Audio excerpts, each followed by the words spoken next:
Texas basketball is riding a worrisome trend. The baseball team's a godsend, and the XFL is on the mend. All this and more on College Crossfire. What are those? Coming back to that 2021 MVP. He's better than Josh Allen. He's better than Baker Mayfield. He's not better than Mahomes. I can't say that. That's the NFL. No, that's 99. The ceiling is the roof. The ceiling is the roof. There's no Third. SAT or the ACT. let's really see how. That's enough talk. Let's talk. Welcome to College Crossfire. I'm your host, Drew Jacob. Let's make the rounds. On first base, we've got Carter going for a three-peat. Carter, how are we feeling? Drew, I'm feeling great. It is midterm season right now for me, so I'm excited to transition from business, law, and finance over to some sports talk. Absolutely. It's my favorite part of the week. We can put all that aside and worry about it later. On second base, we got Jacob. Well, speaking of midterms, I actually failed my business law midterm today. So I'm feeling good. I'm ready to get some sort of win today, some sort of solace from that. So absolutely. Jacob, I hope you get it. I think it sounds like you need it. And then John, we got you on third base. I think we're all having personal crises. As a government major, all my classmates are having incredible crises with current political events, so it's nice to escape for a little bit. It is that time of the semester, ladies and gentlemen, but for now, that's enough talk. Let's talk. Well, we tried to give Texas basketball a pass for their embarrassing February 1st matchup against Texas Tech, but the Longhorns went and outdid themselves last Saturday, losing once again to the Red Raiders, in what was admittedly a more competitive matchup, though this one took place on their home court in Austin. It seems Texas's hiring of former Texas Tech head coach Chris Beard has galvanized the Tech program to make life laborious for the Longhorns. Now, we need to know, will the struggles against Texas Tech prove to be a one-off feature of the 2022 season, or will the Red Raiders continue to have their number as Beard's tenure marches forward? On this one, starting with Carter. Well, Drew, they say that time heals all wounds, but they also say that hell hath no fury like a lover scorned. Chris Beard was the winningest coach in Texas Tech program history. He got them their first NCAA tournament win since Bob Knight in 2005. That's a very long time. And then he leaves, and doesn't just leave, but goes to the rival school, the arch rival at Texas, and then proclaims it the more prestigious university and the better job. And now, come to think of it, Texas Tech is galvanized exactly like you said, because Mark Adams chooses to stay at Texas Tech and not follow Chris Beard. So Texas Tech feels vindicated now. Look, for as long as Texas is with Chris Beard, the Texas game is no longer a Big 12 rivalry. It is an all-out war. And that's because of the way Chris Beard left UT. So maybe in a year from now, he doesn't need to walk in with a police escort. But forever, when Chris Beard is here, Texas will get Texas Tech's best punch.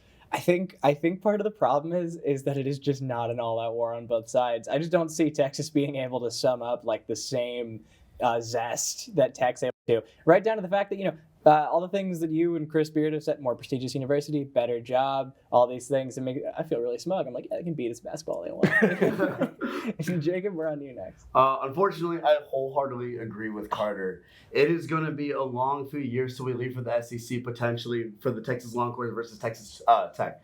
Texas Tech, look, they're a great team, but they are a team built by Beard.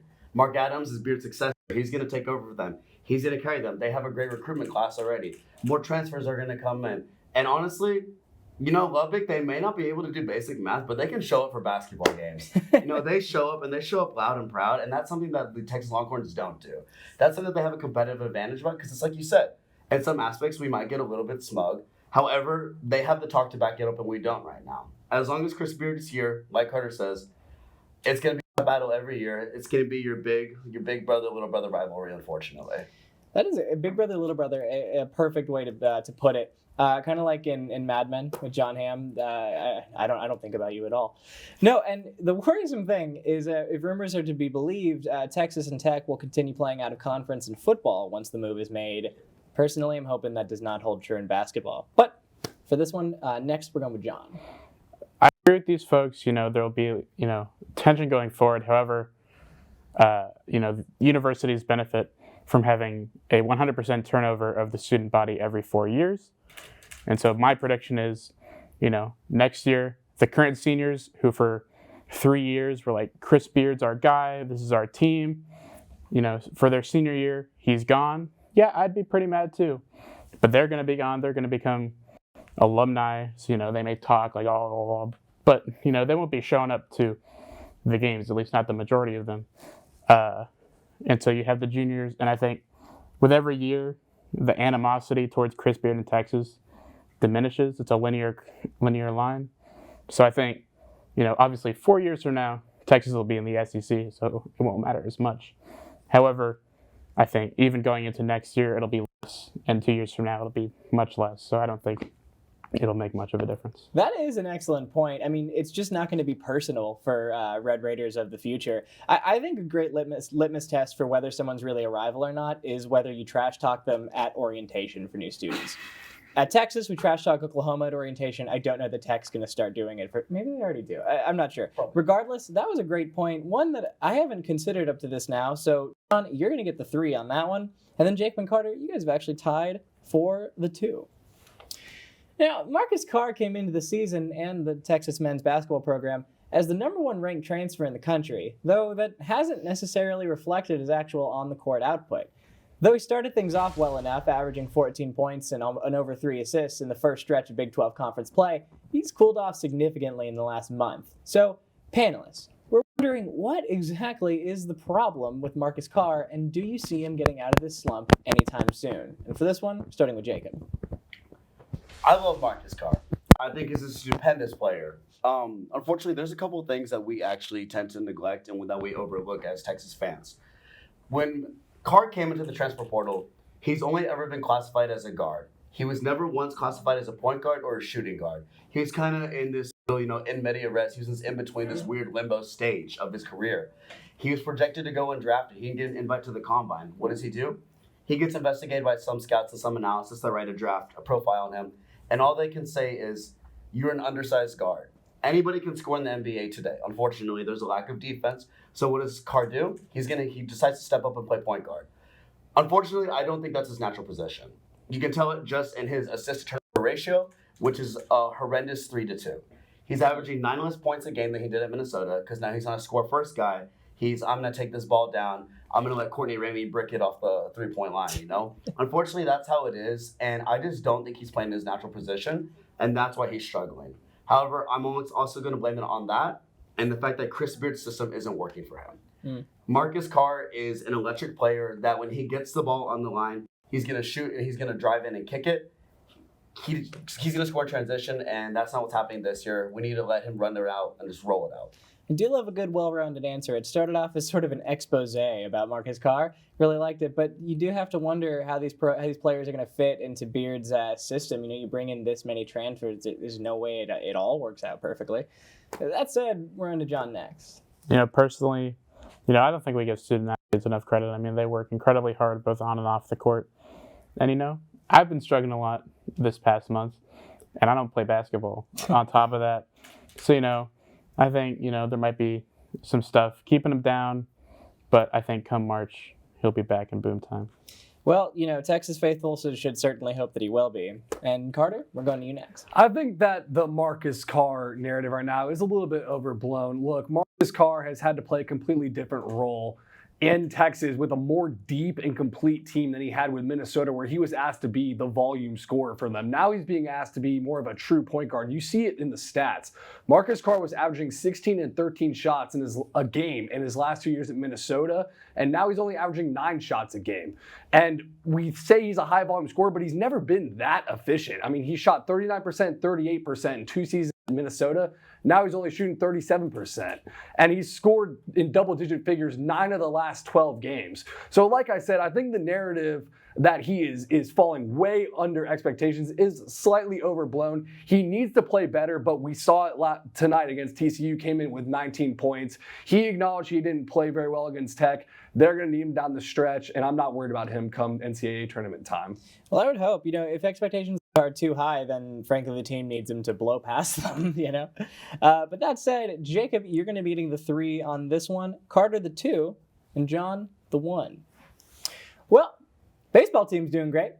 Still sitting at number 1 in the nation, Texas handled business exactly how you would expect a high-end team to do, winning a 3-0 sweep in their series against Rice. With little to complain about, we're going to relish in the positives. So that said, who was your standout Longhorn in their opening series? And on this one, we're starting with John. I think just going into the season, there was a lot of hype surrounding Ivan Melendez, the Hispanic Titanic. But I was at the game last Friday, and the person who stood out for me and a lot of the other fans was Silas Ardoin. He was absolutely explosive. One fan I overheard comment say, "This is the great American season for Silas Ardoin." His stats have been absolutely incredible, not only in that Rice series, but also in this 2-game series against Corpus Christi. Home runs, RBIs. He's been, making pitchers, throwing balls. It's been absolutely incredible and fun to watch him play.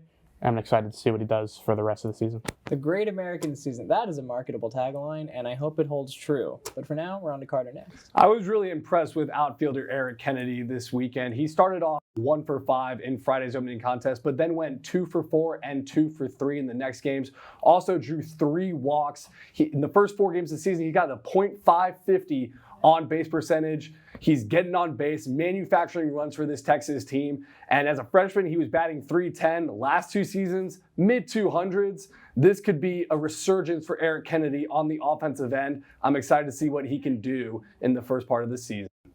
Excellent. With all these standouts, you just hope they can do it against competition a little better than Rice. But yeah, off to a great start. Jacob, we're on you next. Unfortunately, Silas was my first pick. So I'm going to go with my second, actually. Greg Hodo has really stepped up this season.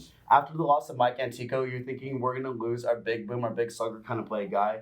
Now, while Hodo does not yet have a home run this season, he does have a couple of driven RBIs to sacrifice flies that are reaching the very back of the outfield. More importantly, though, he has an absolutely perfect fielding record right now. He's absolutely perfect with 0 mistakes, 14 forced outs that are due to him. He is killing it in the outfield right now, and that was what people worried about most when Texas lost Antico and when they lost their third baseman and a few other guys. But so far, no issues for him. Absolutely. Great job coming prepared with the second answer, and great job looking at the fielding. I feel like people, think the batting stats are a little more glamorous, but that's only part of the game. So, Jacob, for this one, you're going to be our standout Longhorn, and you're getting the 3. Carter, you'll be getting the 2. And John, actually, no, tied. You also will be getting the 2. Yay. Well, we've got to take a quick break, but when we come back, we'll be peeking into our crystal balls as we look to the future of the XFL as well as to the NBA playoffs. You won't want to miss it.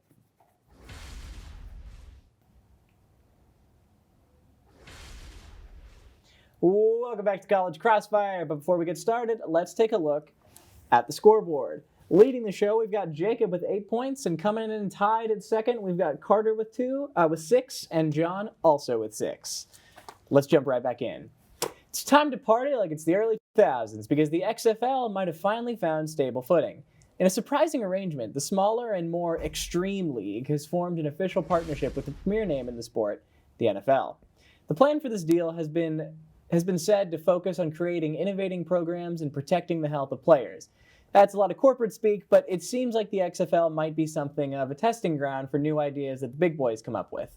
Representatives from the Extreme League have publicly stated that they do not intend to become a feeder league for the NFL, but I'm not really sure I'm buying it. That seems like a great outcome for them. So, tell us, what is the future of the XFL in the wake of this partnership? And on this one, starting with Carter. I think the XFL partnership is really interesting. They're looking to develop new playing services, new rules and regulations for plays. So like you said, the XFL will be a testing ground for the NFL, not a developmental feeder league. But what that shows us now is that the XFL is just going to be diet NFL. And this is coming after the longest season in NFL history, an 18-game regular season where fans are kind of footballed out, so to speak. I know we always love more football, but now we're going to go right back into the spring with more XFL and just, frankly, less talented players in the NFL and not a lot of different changes. That doesn't seem like a winning strategy to me. If we take a look at the TV ratings from the spring 2020 when the XFL came back after a 20-year hiatus, and there was a lot more hype around the XFL, it started off with 3 million viewers a game in the first week and plummeted to below 1 million after just 5 weeks. Now we're going to come back after less than 2 years with basically the same product. Doesn't seem like a viable solution for me. Give it 1 to 2 years. It's tough for the XFL to find fans If you're a pro football fan in a state that has pro football, you're a fan of that team. If you're a pro football fan in a state without an NFL team, you're a Cowboys fan. So it's tough. Like, when is the XFL, how are they going to be able to break in there? And on this one, Jacob, you're next. There is one thing that will always drive the NFL. That is money. This is a money business. This is why we have 18 games. It also drove the NBA. The G League doesn't need fans. They barely show the games. They showed them on NBA TV on our in between our Christmas specials. You don't need fans to create money, which is what the NBA figured out and perfected with the G League. I think the XFL should kind of just sit down, humble themselves a little bit, and realize it's time to make ourselves into the G League. You're going to have a lot of undrafted players come into this league. They're going to go there for the money, rather than go to the CFL now. So at least you're still keeping it like brand recognition. Maybe keep with your local teams like they did with the American AAF or something like that. It was local guys. But let it be a G League team. Let it develop these guys. And every now and then we'll get a guy like Greg Ward, who played for the Eagles for a few years. You'll get a few guys like that here and there, and just let it happen and let the money keep rolling in, Yeah, I mean, the XFL is probably not going to have fans anyway. At least if you're partnered with the NFL, you can get on, like, the Blockbuster streaming service like G League games do, probably. Amazon Prime. Yeah, Amazon Prime. Let's feature the XFL. But before that, John, we're on to you next. I'm incredibly disappointed in this development. Not because, originally I was a big fan of the XFL back in 2020, before COVID. But with this partnership, I would have liked to see something more from the NFL. We talked about it on TSTV Unhooked live on YouTube last week. With the NFL's been struggling with viewers and needing to expand its market, and I think something they could have done would be establishing more of a minor league feel, not necessarily in the same way as the MLB, but in ways that expanding into new markets that maybe not be able to support a full-on NFL team. And obviously Green Bay is a bit of a wild card when it comes to that. But being able to expand a NFL fan base into smaller markets and get them hooked onto bigger teams and have that kind of connection between big team and small team. I think with the way the XFL is set up and this partnership is, obviously there are a lot of teams still in big markets that already have NFL teams. I just don't think it's going to work. Absolutely. The NFL is obviously mammoth in its popularity, but, personal experience, I don't know that there would be so many Astros fans in Corpus Christi if it wasn't for their AA affiliate being there. It means a lot to local fans, especially when they get to see one of their guys. Hunter Pence was the most popular baseball player in the city for a long time. He's one of their guys, and then he makes it to the big leagues. So great answers all around, but in this one, Jacob, you are once again getting the 3. Carter, you'll be getting the 2, and John, you'll be getting the 1. We're a little past halfway in the NBA season, and both conferences feature some legit contenders to the finals. From the Suns, Warriors, and Grizzlies in the West, and the Heat, Bulls, and 76ers in the East, things are looking pretty open on both sides. So, panelists, we're asking you for your long-term forecast. What is your way too early prediction for the matchup that we'll see in the NBA Finals? And in this one, starting with Jacob.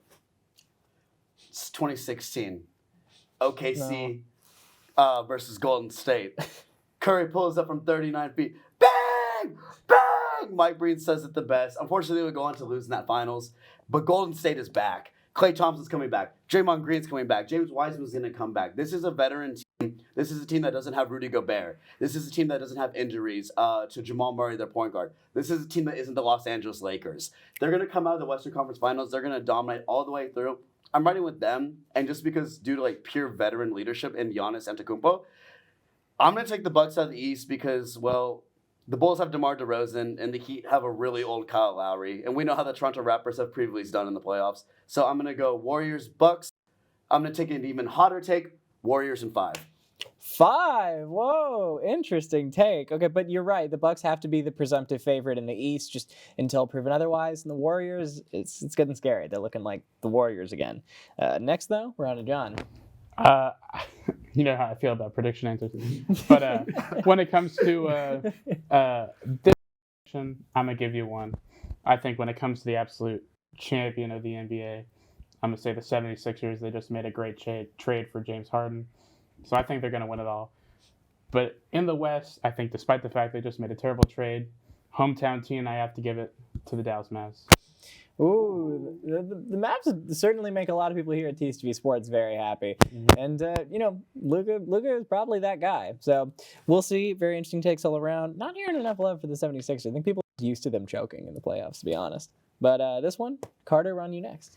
For my way too early prediction, give me the Phoenix Suns. I know Chris Paul just went out with an injury to his thumb, fractured thumb, 6 to 8 weeks. He's out, but he will be back by the postseason. He is a veteran if there ever was one, so you know he will be back and ready to work. They have a plus 6.3 net efficiency with Chris Paul in the game, so they might slide off the 1 seed. I think guys like Devin Booker, who's averaging 26 points a game, DeAndre Ayton averaging a double-double, they'll hold down the fort. I think they've got the most complete team right now in the NBA. I think they win the NBA Finals. Yeah, Chris Paul's a veteran, all right. He's old, I mean. But he's still producing. Still producing, and that's it. You're going to produce the 3 on this one. Jacob, you'll be getting the 2, and John, the 1. We've got to take another break, but when we come back, it'll be for all the marbles. Because up next is Rapid Fire. You won't want to miss it. Welcome back to College Crossfire, and I hope the panel's ready to think on their toes because it's time for Rapid Fire, which of course means it's anyone's game. Very good. In this week's edition of When Keeping It Real Goes Wrong, Michigan's men basketball coach Juwan Howard has been suspended for the remainder of the regular season for socking a Wisconsin assistant right in the face after the Wolverines' recent loss. Frankly, though, I like the vibe. There's too much of this mushy-gushy, we love to hate each other business in sports nowadays. So, panelists, let us know, which sports rivalry would you like to see settled with fists? And if you're going with the team sport, let us know who your representatives would be. Anyone can jump in. This is something we already see. In my mind, it's the greatest punch ever laid. That is not Ivan Rodriguez. Arifnet Odor, Jose Bautista.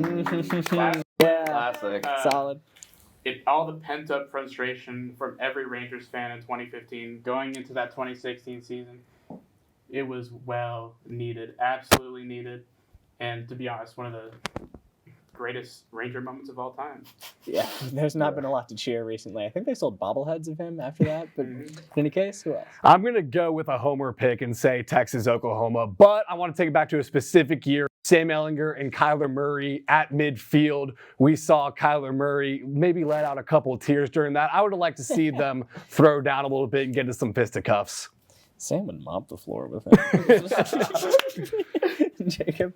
Well, I would love to give a shout out to my favorite dad ever at Texas, Jermaine O'Neal, to let him have a second round from the Malice at the Palace. I'm going to have to go ahead and go Nickel Robbie Coleman versus Sean Payton from the 2018 NFC Championship Saints Rams. Pass interference every single time. They don't deserve to be world champions now. That's it. I think Sean Payton could just have a gauntlet of coaches who beat him in playoff games.